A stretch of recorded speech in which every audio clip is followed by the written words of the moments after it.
नीतीश बाबू को फिर से भाजपा एनडीए में लेगी तो मैं बिहार की जनता को स्पष्ट कह देना चाहता हूं और लल्लन बाबू को भी स्पष्ट कहना चाहता हूं, आप लोगों के लिए भाजपा के दरवाजे हमेशा के लिए बंद। अभी अमित शाह जी को आपने सुना है, उन्होंने कहा कि बीजेपी में नीतीश बाबू के लिए दरवाजे हमेशा के लिए बंद हैं और नीतीश बाबू जी फिर से बीजेपी में आ गए, दरवाजे खुल गए। पता नहीं किस तरीके से दरवाजे इन्होंने बंद किए थे।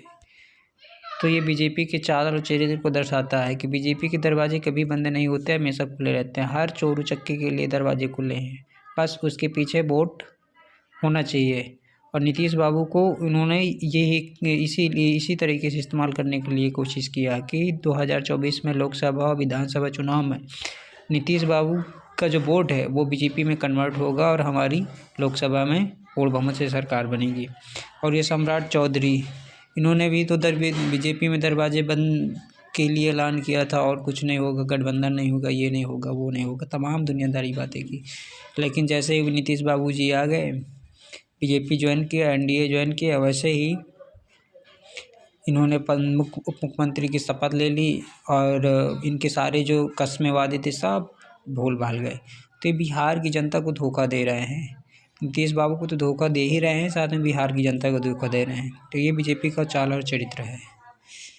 इससे बीजेपी का ही फ़ायदा होना है लोकसभा चुनाव में, क्योंकि नीतीश बाबू का जितना वोट है वो बीजेपी उसको कन्वर्ट करेगी अपने लोकसभा चुनाव में।